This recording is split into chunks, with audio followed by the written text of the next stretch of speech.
Glória ao Pai, Filho e ao Espírito Santo.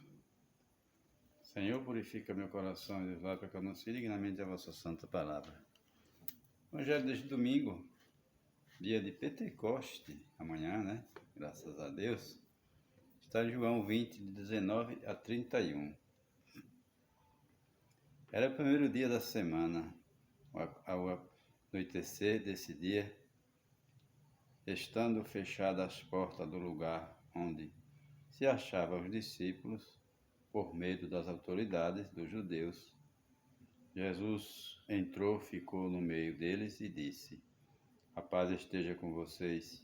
Dizendo isso, soprou-lhes, mostrou-lhe as mãos e o lado. Então os discípulos ficaram contentes por ver o Senhor.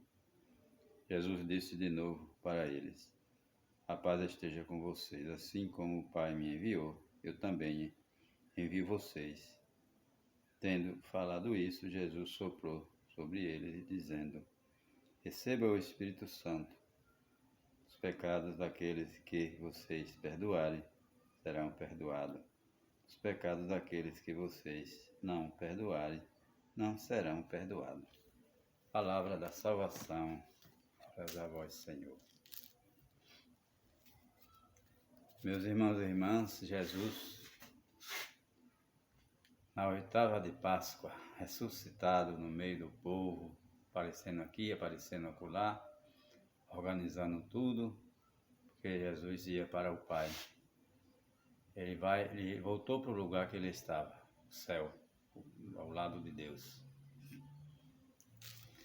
Então ele preparou ali os discípulos todos, orientou todo mundo para dar continuidade à igreja. A igreja de Jesus Cristo, a igreja católica, que está aí até o dia de hoje. Grande, cheia de problemas, mas é grande. Quem vai purificar os problemas que está dentro dela é o Senhor, quando Ele voltar. Mas é a igreja de Jesus, mesmo com todos os problemas. Veja, começou os problemas lá com os 12, né? No meio tinha um que traiu. Esses problemas começou lá. E aí, por aí vai, é assim mesmo. O Senhor apareceu aqui, apareceu acolá, instituiu o sacramento da confissão, né? No finalzinho do Evangelho, ele diz: aqueles que vocês perdoarem serão perdoados, aqueles que vocês não perdoarem não serão perdoados. Vocês quem? Aqueles 12 que ele escolheu. A igreja primitiva começou com 12 pessoas, escolhida pelo Senhor Jesus para dar continuidade à obra de salvação que é a igreja. Então, no meio daqueles 12, tinha Judas, né? Judas era o traidor, como eu acabei de falar no instante.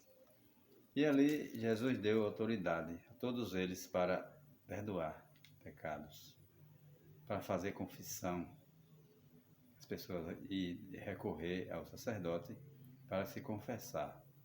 E Jesus perdoar os pecados daqueles que estão precisando desse milagre, dessa graça, né? Que é uma graça muito grande. Eu chamo o sacerdote o médico da alma, porque a confissão é um remédio para a alma muito forte. A Eucaristia. Então, assim como a gente recorre aos médicos para se curar do corpo, nós recorremos também ao sacerdote para ele nos orientar e a gente ser curado também da nossa alma. E às vezes a gente está em pecado grave, mortal, porque o catecismo da igreja e a Bíblia fala que em pecado mortal nós não entraremos no reino de Deus. Quem morrer nessa situação não se salva. Então a gente tem que estar sempre se policiando, sempre se cuidando. Assim como você vai sempre ao médico fazer exame, né?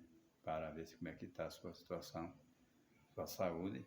Assim também a gente precisa buscar um sacerdote de vez em quando para saber, para confessar os nossos pecados, e ali ele perdoa os nossos pecados e em nome de Jesus. O sacerdote é um instrumento. Quem perdoa é Jesus. O sacerdote abre a boca, está perdoado em nome de Jesus, Jesus perdoa. E assim vai. Nossa igreja é maravilhosa.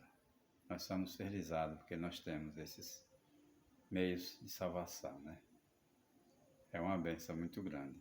Então, meus irmãos, não perca a oportunidade quando você estiver diante do sacerdote. Se você estiver com pecados graves, você procura o sacerdote e confesse, para não morrer nunca em pecado mortal. Nunca devemos morrer em pecado mortal, porque não tem salvação. Está escrito na Bíblia, no Catecismo. Então, nós somos cristãos e nós sabemos o que é pecado mortal e pecado venial.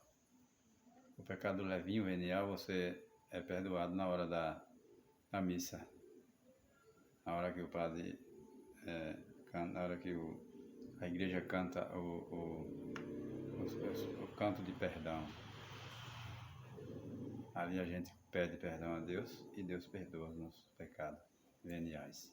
Mas o mortal precisa recorrer a um sacerdote. Assim, quando você está doente, você está com dor de cabeça, você toma um Doril, toma um comprimidinho qualquer aí, você sai da dor de cabeça, né? Fica bom.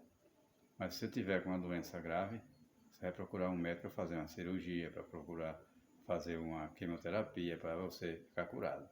Mesma coisa. O sacerdote, ele perdoa o pecado mortal, você fica livre dele. E o pecado venial você pode se confessar, claro que pode também.